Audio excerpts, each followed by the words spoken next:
ஓம் சக்தி. 1-3-2026 அவ்யக்த பாப்தாத திருப்புதல் தேதி 9-3-2009.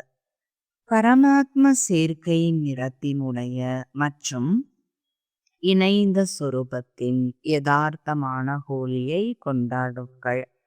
இன்று மிகவும் புனிதமான தந்தை தம்முடைய புனிதமான குழந்தைகளோடு ஹோலி கொண்டாடுவதற்காக வந்துள்ளார்கள். குழந்தைகள் அனைவருமே புனிதமான குழந்தைகள். நீங்கள் அனைவரும் கூட ஹோலி கொண்டாடுவதற்காக வந்திருக்கிறீர்கள். யோசியுங்கள், புனிதமான ஆத்மாக்களாகிய உங்கள் மீது என்ன நிறம் படிந்தது? நீங்கள் அதனால் ஹோலி ஆகிவிட்டீர்கள். அநேக நிறங்கள் உள்ளன, ஆனால் உங்கள் மீது என்ன நிறம் படிந்தது? அனைத்திலும் சிறந்த நிறம் எது? அதன் மூலம் நீங்கள் ஹோலி ஆகிவிட்டீர்கள். அனைத்திலும் பெரியதிலும் பெரிய நிறம் பரமாத்ம சேர்க்கையின் நிறம். ஆக பரமாத்ம சேர்க்கையின் நிறம் படிவதால் சுலபமாக புனிதமாக ஆகிவிட்டீர்கள். ஏனென்றால் பரமாத்ம சேர்க்கை அழிவற்ற சேர்க்கையின் நிறம். மற்ற நிறங்களோ கொஞ்ச நேரத்திற்கு மட்டுமே இருக்கும். ஆனால் பரமாத்ம சேர்க்கையின் நிறம் படிவதன் மூலம் சுலபமாகவே புனிதமாக ஆகிவிட்டீர்கள். ஆத்மாவின் நிறம் தூய்மையற்ற தன்மையிலிருந்து தூய்மையாக ஆகிவிட்டது. ஏனென்றால் நீங்கள் அனைவரும் பரமாத்மாவை தங்களின் துணைவராக ஆக்கிக் கொண்டீர்கள். எனவே இணைந்தவராகிவிட்டீர்கள். இந்த இணைந்த சுரூபம் பிரியமானதாக உள்ளதல்லவா? இந்த இணைந்த ரூபம் ஒரு பொழுதும் தனியாக ஆக முடியாது. அனுபவம் உள்ளதல்லவா? எப்பொழுதும் இணைந்தே இருக்கிறீர்கள், தனியாக இல்லையே. மாயை தனியாக ஆக்குவதற்கு முயற்சி செய்கிறது. ஆனால் யார் எப்பொழுதும் இணைந்தே இருக்கிறார்களோ அவர்கள் ஒரு பொழுதும் தனியாக ஆக முடியாது.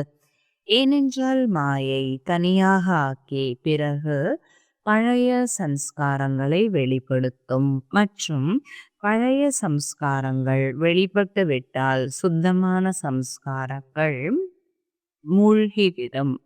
பழைய சம்ஸ்காரங்கள் அலட்சியம், சோம்பல் இவை விதவிதமான ரூபத்தில் வெளிப்பட்டுவிடும். எனவே ஒவ்வொருவரும் தன்னைத்தான் சோதித்து பாருங்கள்.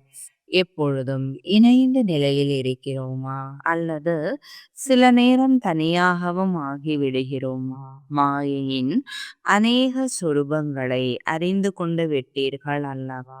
அது சாமர்த்தியமாக தனது நிறத்தை படிய செய்துவிடும். தனியாக ஆவது என்றால் மாயையின் நிறத்தின் வர்ணத்தை பூசுவது. இந்த அலட்சியம், சோம்பல் மிகவும் பல்வேறு ரூபங்களில் வருகிறது. மற்றும் குழந்தைகளும் அவற்றை அறிந்து கொள்ளவில்லை. ஏனென்றால் மாயை தன் பக்கமாக கவர்ந்திழுத்து விடுகிறது. இந்த அலட்சியமும் சோம்பலும் ராவணனுடைய பொக்கிஷங்கள். இவை பாபாவின் பொக்கிஷங்கள் அல்ல, ராவணனுடைய பொக்கிஷங்கள். இதை குழந்தைகளும் மிகுந்த போதையுடன் சொல்கின்றனர். நான் விரும்பவில்லை, ஆனால் இது என் சம்ஸ்காரம்.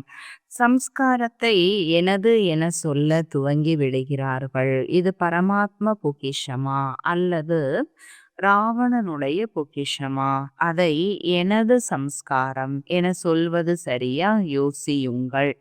எனது என ஆக்கிவிடுவது இது மாயையின் சாமர்த்தியம். பாபாவின் பொக்கிஷம் பிடித்திருக்கிறதா அல்லது ராவணனுடைய பொக்கிஷம் பிடித்திருக்கிறதா? பொதுவான முறையில் குழந்தைகள் தங்களை விடுவித்துக் கொள்வதற்காக சொல்கின்றனர், எனது சம்ஸ்காரம், நான் விரும்பவில்லை. ஆக யோசியுங்கள், இது என்னுடையதா? பாபா கூறுகிறார், ராவணனுடைய பொக்கிஷத்தை தனதாக ஆக்குவதால் இருக்கும் சுப சம்ஸ்காரம் எல்லாம் சிறிது சிறிதாக முடிந்து போகிறது. பரமாத்ம சேர்க்கையின் நிறம் மங்களாக ஆகிவிடுகிறது மற்றும் மாயையின் நிறம் வெளிப்பட்டு விடுகிறது. ஆக போக போக தன்னைத்தானே சோதித்து பார்க்க வேண்டும். என் மீது எந்த ஒரு நிறம் படிந்துள்ளது? மக்களும் ஹோலியில் என்ன செய்கிறார்கள்? முதலில் அசுத்தமானவற்றை எரிக்கிறார்கள். பிறகு வர்ணங்களை பூசுகிறார்கள், கொண்டாடுகிறார்கள். ஆக உங்கள் மீது பாப்தாதா சேர்க்கையின் நிறத்தை தெளித்தார். ஆனால் அதோடு ஞானத்தின் நிறம், சக்திகளின் நிறம், குணங்களின் நிறம் இவற்றை தெளித்து கொண்டே இருக்கிறார். ஆக அனைவரின் மீதும் இந்த ஆன்மீக நிறங்கள் தெளிக்கப்பட்டுள்ளன அல்லவா? தெளிக்கப்பட்டுள்ளனவா? ஆன்மீக நிறம் ஏறிவிட்டது. அதன் மீது வேறு எந்த நிறமும் ஏற முடியாது. இந்த நிறத்தினால் எவ்வளவு புனிதமாக ஆகியிருக்கிறீர்கள். முழு கல்பத்திலும் உங்களைப் போல தூய்மையாக வேறு யாருமே ஆக முடியாது. உங்கள் தூய்மை தன்மை பிரபு சேர்க்கையின் நிறம், பரமாத்மாவுடன் இணைந்திருப்பதற்கான அனுபவம், அனைத்திலும் தனிப்பட்டது மற்றும் அன்பானது. இன்னும் யாரெல்லாம் தூய்மையாக ஆகிறார்களோ அவர்களின் ஷரீரம் பவித்திரமாக ஆவது இல்லை, ஆத்மா பவித்திரமாக ஆகிறது. ஆனால் நீங்கள் அப்படிப்பட்ட ஹோலி தூய்மையாக ஆகிறீர்கள். உங்களது ஷரீரம் மற்றும் ஆத்மா இரண்டும் பவித்திரமாக இருக்கின்றன. மேலும் தூய்மை என்பது சுகம், அமைதி, அன்பு, ஆனந்தத்தின் தாய் என சொல்லப்படுகிறது. எங்கே தூய்மை உள்ளதோ அங்கே சுகம், அமைதி கூடவே இருக்கும். ஏனென்றால் எங்கே தூய்மை ஜனனி இருக்கிறதோ அங்கே அதன் குழந்தைகள் இருக்கும். தந்தை வந்து உங்களை அப்படிப்பட்ட ஹோலியாக ஆக்குகிறார். அதனால் உங்கள் ஜட சித்திரங்கள் எவ்வளவு விதிபூர்வமாக பூஜிக்கப்படுகின்றன. கலியுகத்தின் கடைசி பிறவியிலும் கூட நீங்கள் உங்கள் சித்திரங்களை பார்க்கிறீர்கள். எப்படி விதிபூர்வமாக அவற்றின் பூஜை நடைபெறுகிறது. இது தூய்மையின் சிறப்பாகும். மேலும் எவ்வளவுதான் மகானாத்மாக்கள், தர்மாத்மாக்கள் பவித்திரமாக ஆகியிருந்தாலும் கோவில் யாருக்காகவும் உருவாவது இல்லை. அத்தகைய விதிபூர்வ பூஜை யாருக்குமே நடைபெறுவது இல்லை. மேலும் கடைசி பிறவி வரை உங்கள் சித்திரங்களும் கூட ஆசீர்வாதங்களை கொடுத்து கொண்டே இருக்கின்றன. கொஞ்ச சமயத்திற்கான சுகம், அமைதியை அனுபவம் செய்விக்கின்றன. ஆக உங்களுடைய ஹோலி மற்றும் உலகினரின் ஹோலிக்கு இடையே எவ்வளவு வித்தியாசம் உள்ளது. மன மகிழ்ச்சிக்காக நீங்களும் கொஞ்சம் கொண்டாடுகிறீர்கள். ஆனால் உண்மையான ஹோலி பரமாத்ம சேர்க்கையின் நிறத்தின் மற்றும் இணைந்த சொரூபத்தின் யதார்த்தமான ஹோலியை நீங்கள் கொண்டாடுகிறீர்கள். மக்கள் பலவித ரூபங்களில் ஹோலியை கொண்டாடுகிறீர்கள். அதுபோல நீங்கள் அறிந்துள்ளீர்கள், ஹோலி என்ற சொல்லிலும் ரகசியம் உள்ளது. நீங்கள்தான் கொண்டாடுகிறீர்கள். ஹோலி என்பதன் பொருள் ஹோலி, நடந்தது, நடந்து முடிந்து விட்டது. ஆக நீங்கள் அனைவரும் பழைய வாழ்க்கை, பழைய விஷயங்கள், பழைய சுபாவங்கள், பழைய வீணான சங்கல்பங்களை முடித்து விட்டீர்கள் அல்லவா? நடந்ததை நடந்ததாக ஆக்குவது என்றால் முடிந்து விட்டது. ஆக அதுபோல செய்து விட்டீர்களா? அல்லது இப்போதும் கூட தவறுதலாக பழைய சுபாவங்கள் வந்து விடுகின்றனவா? எப்பொழுது நமது பிறவியே புதியதோ நீங்கள் அனைவரும் மறுபிறவி எடுத்து விட்டீர்கள் அல்லவா? எடுத்து விட்டீர்களா? மறுபிறவி எடுத்து விட்டீர்களா? கைகளை உயர்த்துங்கள். நல்லது. புது பிறவி ஆகிவிட்டது என்றால் பழைய பிறவி எப்படி நினைவிற்கு வருகிறது? பழையது பழையதாக ஆகிவிட்டது. கடந்து போன விஷயங்கள் அல்லது சங்கல்பம், சம்ஸ்காரம் வெளிப்படுகிறது என்றால் என்ன சொல்வார்கள்? ஹோலி கொண்டாடினார்களா? நடந்து முடிந்ததாக செய்துவிடவில்லை. பரமாத்ம சேர்க்கையின் நிறத்தை நல்லபடியாக பூசிக்கொள்ளவில்லை. பரமாத்ம சேர்க்கையின் நிறத்தை பூசுவது என்றால் பழைய பிறவி மறந்துவிட வேண்டும். பழைய விஷயங்கள் மறந்துவிட வேண்டும். ஏனென்றால் மறுபிறவி எடுத்து விட்டீர்கள் தானே. எப்படி ஷரீரத்திலிருந்து ஒரு பிறவியை விட்டு வேறொன்றை எடுக்கிறீர்களோ அப்பொழுது பழைய பிறவி நினைவில் இருக்கிறதா? ஆக நீங்கள் அனைவரும் இப்பொழுது பிராமண பிறவியை கடைபிடிக்க கூடியவர்கள். எனவே பழைய பிறவியின் சம்ஸ்காரங்கள் அவற்றை தவறுதலாக என்னுடைய சம்ஸ்காரம் என்று சொல்கிறீர்கள். அவை உங்களுடைய சுபாவமா? சில நேரம் கவனக்குறைவு, சில நேரம் ராயலான சோம்பல். சோம்பலுக்கும் மிக அதிகமாக விதவிதமான ரூபங்கள் உள்ளன. எப்போதாவது இதை பற்றி வகுப்பு நடத்த வேண்டும். சோம்பல் எத்தனை வகை, எத்தனை ராயலான ரூபத்தில் வருகிறது. ஆக பிராமண வாழ்க்கை என்றால் புதிய வாழ்க்கை. இதில் பழையது எதுவும் இருக்க முடியாது. ஆக இன்று ஹோலி கொண்டாடுவதற்காக வந்திருக்கிறீர்கள் அல்லவா? அப்போது ஹோலி என்றால் முடிந்து விட்டது. இன்று ஹோலி கொண்டாடுவது என்றால் பழைய சுபாவங்களின் ஹோலியை எரிப்பது. எரித்த பிறகுதான் கொண்டாடப்படுகிறது. இப்பொழுது உங்களுக்கு கொண்டாடும் சொரூபம் எரித்து விட்டீர்கள். இப்பொழுது கொண்டாட வேண்டும். பிரபுவின் சேர்க்கையின் நிறத்தின் மகிழ்ச்சியை பெறுபவர்கள், இணைந்திருப்பதற்கான அனுபவம் செய்பவர்கள். புனிதமான பாபா உங்கள் மீது ஹோலி ஆவதற்கான, பவித்திரமாவதற்கான நிறத்தை பூசி இருக்கிறார். ஆக இன்று எந்த ஹோலியை கொண்டாடி கொண்டிருக்கிறீர்கள்? இன்று முதல் எந்த ஒரு பழைய சம்ஸ்காரத்தையும் வரவிடக்கூடாது.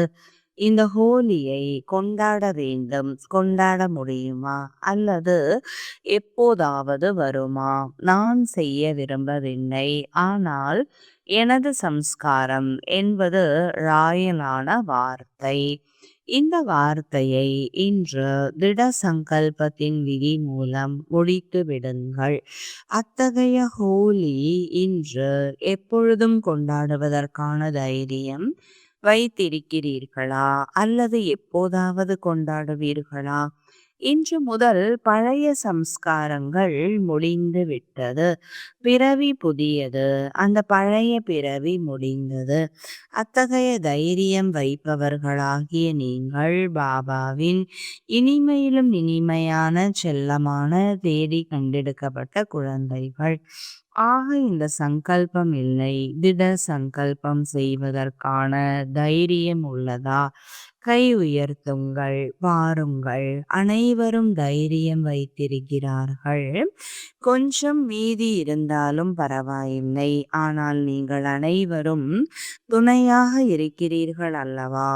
உறுதியான துணைவர்கள். 2 கைகளையும் உயர்த்துங்கள். இவர்கள் அனைவரின் புகைப்படங்களை எடுங்கள். நல்லது. இரட்டை வெளிநாட்டினரும் கை உயர்த்தி கொண்டு இருக்கிறார்கள். எனவே பாப்தாதா உங்களுக்கு பல கோடி மடங்கு வாழ்த்துக்களை சொல்கிறார். ஹோலிக்கான முடிந்து விட்டதை கொண்டாடுவதற்கான வாழ்த்துக்கள். இப்பொழுது தவறுதலாக கூட தனது வாயிலிருந்து இந்த வார்த்தையை வெளிப்படுத்தக்கூடாது. எனது சம்ஸ்காரம் ராவணனுடைய சம்ஸ்காரத்தை எனது சம்ஸ்காரம் என சொல்கிறீர்கள். அற்புதம். ராவணன் விரோதி என சொல்லப்படுகிறான். விரோதியின் பொக்கிஷத்தை தனதாக ஆக்கிக் கொள்வது இது ஆச்சரியத்தின் விஷயம். உங்களுக்கும் கூட ஆச்சரியமாக உள்ளதல்லவா? நாம் என்ன சொல்கிறோம் என்று தவறுதலாக சொல்லிவிடுகிறீர்கள். பிறகு உள்ளுக்குள் மனமுறுத்துகிறது. உணரவும் செய்கின்றனர். பாபாவுடன் உரையாடலும் செய்கின்றனர். மன்னிப்பும் கேட்கின்றனர். பாபா, நாளை முதல் செய்ய மாட்டோம். பிறகும் செய்து விடுகிறார்கள். இப்பொழுது பாப்தாதா, என்ன செய்வது? பார்த்து கொண்டே இருக்கவா? இப்பொழுது இந்த வார்த்தையின் ஹோலியை எரியுங்கள். பாருங்கள், எரிப்பது பற்றியும் ஒரு நல்ல விஷயம் சொல்கின்றனர். கோக்கியை நூலில் கட்டி சமைக்கின்றனர். கோக்கி வெந்துவிட்டால் வெளியில் எடுக்கும் பொழுது அந்த ரொட்டி வெந்து விடுகிறது. ஆனால் நூல் எரிவது இல்லை. இந்த அடையாளமும் நீங்கள் படித்த முதல் பாடம். ஆத்மா அழியாதது, ஷரீரம் அழியக்கூடியது, அதற்காக உருவானது. ஆக பாப்தாதா பார்க்கிறார், இந்த பண்டிகை அல்லது சாஸ்திரங்களை உருவாக்குகிற குழந்தைகளின் அற்புதமும் குறைந்தது இல்லை. அவர்களும் பாபாவின் குழந்தைகளே. ஆனால் நீங்கள் தேடி கண்டெடுக்கப்பட்டவர்கள். அதில் மாவில் சிறிது உப்பை போல கொஞ்சம் உண்மை இருக்கலாம். ஆனால் அதையும் மனதை மகிழ்விப்பதாக உருவாக்கி இருக்கிறார்கள். நீங்கள் பாருங்கள், ஒவ்வொரு பண்டிகைக்கான நினைவு சின்னத்தையும் உருவாக்கி இருக்கிறார்கள். ஆனால் சூட்சுமமான அநேக விஷயங்களுக்கு ஸ்தூல ரூபம் கொடுத்துள்ளனர். ஆனால் ஞாபகார்த்தம் உருவாக்கி இருக்கிறார்கள் அல்லவா? பக்தியிலும் கூட குறைவாக செய்யவில்லை. பிறகும் பக்தி துவாபர கலியுகத்தில் ஏதோ நினைவின் விஷயங்களை வைத்திருந்தது. அதிக விகாரி ஆவதிலிருந்து பாதுகாத்தது. ஆக பாப்தாதா இந்த சாதனங்கள் பண்டிகை அல்லது சாஸ்திரங்களை உருவாக்குபவர்களுக்கும் அவர்களுக்கு உரிய பலனை கொடுக்கிறார். பிறகும் பக்தியில் கொஞ்சமாவது நினைவு செய்கிறார்கள். விகாரத்தில் இருந்து கொஞ்ச சமயத்திற்கு பாதுகாப்பாக இருக்கிறார்கள். ஆக இன்று நீங்கள் என்ன கொண்டாடினீர்கள்? என்ன ஹோலியை கொண்டாடினீர்கள்? ஹோலி, அனைவரும் சொல்லுங்கள். முடிந்து விட்டது. இது போல செய்யுங்கள். முடிந்து விட்டது. உறுதிதானே? கொண்டாடினீர்களா? நல்லது. பிறகு நாளை மாயை வரும். ஏனென்றால் மாயையும் கேட்டுக்கொண்டிருக்கிறது. ஆனால் நீங்கள் அதுபோல செய்யக்கூடாது. மகிழ்ச்சிதானே? இதில் மகிழ்ச்சிதானே? ஆக மகிழ்ச்சியிலேயே இருங்கள். பாபாவை நினைவு வையுங்கள். பாபா நம்மீது எவ்வளவு ஆன்மீக வர்ணங்களை தெளித்து கொண்டு இருக்கிறார். அதன் மூலம் நீங்கள் புனித அன்னப்பறவையாக ஆகிவிட்டீர்கள். புனித அன்னம் என்றால் நிர்ணய சக்தி உள்ள புனித அன்னப்பறவை. நீங்கள் எந்த ஒரு காரியம் செய்தாலும் ஒரு இருக்கையை நிர்ணயம் செய்து விடுங்கள். முதலில் அந்த இருக்கையில் நிலைத்திருந்து பிறகு நிர்ணயம் செய்யுங்கள். அந்த இருக்கை பற்றி தெரிந்து இருக்கிறீர்கள். அந்த இருக்கை 3 காலங்களை உணர்ந்தவரின் இருக்கை. முதலில் 3 காலங்களை உணர்ந்தவரின் இருக்கையில் செட்டாகி 3 காலங்களையும் பாருங்கள். நிகழ்காலத்தை மட்டுமல்ல, முதல், இடை, கடைசி 3 காலங்களையும் பாருங்கள். 3 காலங்களிலும் லாபமா அல்லது நஷ்டமா?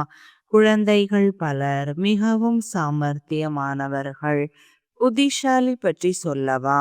என்ன சொல்கிறார்கள் என்றால், இப்படி காரியம் செய்ய வேண்டி இருந்தது அல்லவா? அதற்காக இது போல செய்துவிட்டேன். மற்றபடி இதை செய்யக்கூடாது என்பதை தெரிந்தே இருந்தேன். ஆனால் செய்துவிட்டேன். ஆனால் செய்துவிட்டீர்கள் என்றால் அதற்கான பலனும் கிடைக்கும் தானே? எனவே சாமர்த்தியத்தை காட்டக்கூடாது. பாபாவுக்கே அதிகம் புரிய வைக்கிறார்கள். தவறு செய்கிறார்கள். பிறகு பாப்தாதாவிற்கு இப்படி விஷயங்களை எல்லாம் புரிய வைக்கிறார்கள். பாபா, நீங்களோ இரக்கமனம் உடையவர் அல்லவா? நீங்களோ மன்னிக்கும் கடல் அல்லவா? பாபாவுக்கே நினைவுபடுத்துகிறீர்கள் என்றால் நீங்கள் யார்? நீங்கள் சொல்லியிருக்கிறீர்கள் அல்லவா? எனக்கு சொல்லிவிட்டு அதை முடித்து விடுங்கள். ஆனால் உணர்ந்து பிறகு சொல்லிவிட்டு முடித்து விடுங்கள்.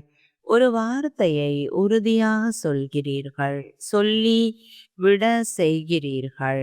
ஆனால் முதலில் திட சங்கல்பத்துடன் தன்னை மாற்றிக்கொண்டு பிறகு சொல்லுங்கள். அதிகமாக தாஜா செய்கிறீர்கள். நீங்கள் சொல்லி இருக்கிறீர்கள் அல்லவா? பாபாவுக்கும் கூட நினைவுபடுத்துகிறீர்கள். நீங்கள் இதை சொல்லி இருக்கிறீர்கள்.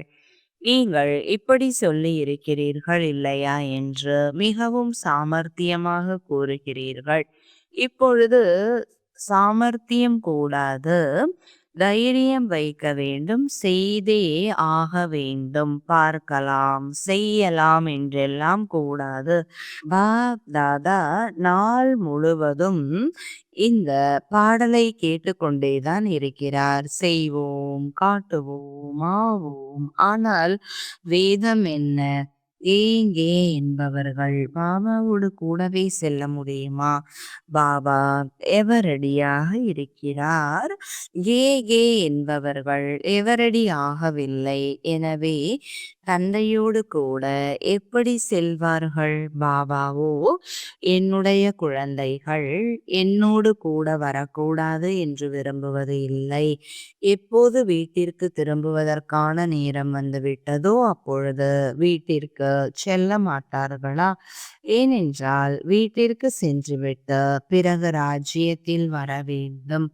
கூடவே வீட்டிற்கு செல்ல மாட்டார்கள் என்றால் பிரம்மா பாபாவோடு கூட ராஜ்யத்திலும் வரமாட்டார்கள், பின்னால் வருவார்கள்.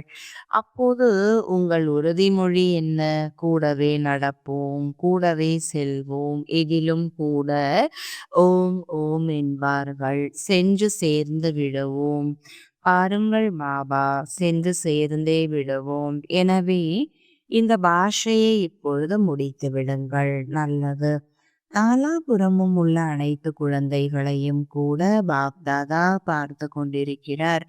தூரத்தில் அமர்ந்திருந்தாலும் விஞ்ஞான சாதனங்கள் மூலம் பெரும்பாலான இடங்களில் கிளை நிலையங்களில் அவர்களும் கூட பாப்தாதாவை பார்த்து கொண்டு இருக்கிறார்கள். நீங்கள் இனிப்பு சாப்பிடுகிறீர்கள் அல்லவா? அப்பொழுது அவர்களும் இனிப்பு வழங்குகிறார்கள். ஆக அனைவரையும் பாப்தாதாவும் பார்த்து கொண்டிருக்கிறார். எப்படி தொலைதூரத்தில் அமர்ந்திருந்தாலும் அருகில் இருப்பதாக அனுபவம் செய்து கொண்டிருக்கிறார்கள். ஆக நாலாபுறங்களிலும் இருக்கக்கூடிய குழந்தைகளுக்கு எப்பொழுதும் தந்தைக்கு சமமான, நிறைந்த மற்றும் முழுமையாக வேண்டும் என்ற சங்கல்பத்தை தாரணை செய்து மேலும் திடத்தன்மை என்ற சக்தியை ஒவ்வொரு சமயமும் இந்த சங்கல்பத்தை கொடுத்து கொண்டே இருக்கின்றனர். இதுபோல நாலாபுறத்தின் சுப சங்கல்பத்தை தாரணை செய்பவர்கள் அதோடு பாபாவின் ஆசைகளை நிறைவேற்றக்கூடிய நம்பிக்கை நட்சத்திரங்கள், அதோடு தாதியின் வார்த்தை கர்மாதீத் நிலையை அடைந்தே ஆக வேண்டும், இது நடந்தே ஆக வேண்டும். மேலும் மம்மாவின் வார்த்தை எதை செய்ய வேண்டுமோ அதை இன்றே செய், நாளைக்கு என்று தள்ளி போடாதே. மற்றும் தீதியின் வார்த்தை இப்பொழுது வீட்டிற்கு செல்ல வேண்டும். இவை காதுகளில் ஒலித்து கொண்டே இருக்க வேண்டும். அடிக்கடி இப்பொழுது வீட்டிற்கு செல்ல வேண்டும். எனவே முழுமையான நாட்டம் கொள்ளுங்கள். கர்மாதீதாக வேண்டும். இப்பொழுது வீட்டிற்கு செல்ல வேண்டும். இந்த வார்த்தைகளை அடிக்கடி நினைவில் கொண்டு வரக்கூடிய சக்திசாலி குழந்தைகளுக்கு பாப்தாதாவின் ஹோலி குழந்தைகளின் ஹோலிக்கான வாழ்த்துக்கள். மேலும் அதோடு கூடவே அனைவருக்கும் பாப்தாதாவின் முதலிலேயே மதுபனின் கேவர் மிட்டாயை அனைவரின் வாயிலும் போட்டுவிட்டார். சாப்பிடுங்கள். சாப்பிட்டீர்களா? அனைவருக்கும் பல கோடி மடங்கு பாப்தாதா மற்றும் அட்வான்ஸ் பார்ட்டியின் குழந்தைகள் அனைவரின் அன்பு நினைவுகள் மற்றும் பாப்தாதாவின் வணக்கங்கள். ஆன்மீக தந்தைக்கு ஆன்மீக குழந்தைகளின் அன்பு நினைவுகளும் வணக்கங்களும். வரதானம் அனைத்து ஆத்மாக்களுக்காகவும் அன்பு மற்றும் நலம் விரும்பியின் பாவனை வைக்கக்கூடிய ஆத்ம உணர்வுள்ளவர் ஆகுக. விளக்கம்: எப்படி மகிமை செய்யக்கூடிய ஆத்மாவுக்காக அன்பின் பாவனை உள்ளதோ அதுபோலவே எப்போது யாராவது அறிவுரை தருவதற்கான சமிஞ்சை கொடுக்கிறார்களோ அப்போது அதிலும் கூட அந்த ஆத்மாவுக்காக அதே போல அன்பின் பாவனை இருக்க வேண்டும். இவர் எனக்கு பெரியதிலும் பெரிய நலம் விரும்பி இத்தகைய ஸ்திதி தான் ஆத்ம உணர்வுள்ளவரின் ஸ்திதி எனப்படும். ஆத்ம உணர்வுள்ளவர் இல்லை என்றால் நிச்சயமாக அபிமானம் உள்ளது. அபிமானம் உள்ளவர்கள் ஒரு பொழுதும் தனது அவமானத்தை சகித்து கொள்ள முடியாது. ஸ்லோகன்: எப்பொழுதும் பரமாத்ம நினைவில் மூழ்கி இருப்பீர்கள் என்றால் துக்கங்களின் உலகம் மறந்து போகும். அவ்யக்த சமிஞ்சை: நம்பிக்கையின் அஸ்திவாரத்தை உறுதியாக்கி எப்பொழுதும் பயமற்றவராக கவலையற்றவராக இருங்கள். எப்பொழுதும் யாராவது பெரியவர்களின் கையோடு கை இணைகிறதோ அப்பொழுது சிறியவர்களின் ஸ்திதி கவலையற்றதாக இருக்கும். உங்களுக்கு நம்பிக்கை உள்ளது. ஒவ்வொரு கர்மத்திலும் பாப்தாதா என்னோடு கூடவே இருக்கிறார். மேலும் எனது இந்த அலௌகீக வாழ்க்கையின் கை அவரோடு இணைந்துள்ளது. அதாவது வாழ்க்கை அவரிடம் ஒப்படைக்கப்பட்டு விட்டது என்றால் பொறுப்பு அவருடையதாக ஆகிவிட்டது.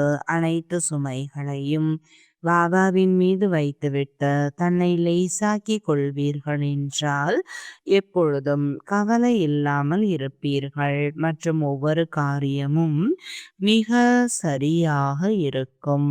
ஓம் சாந்தி.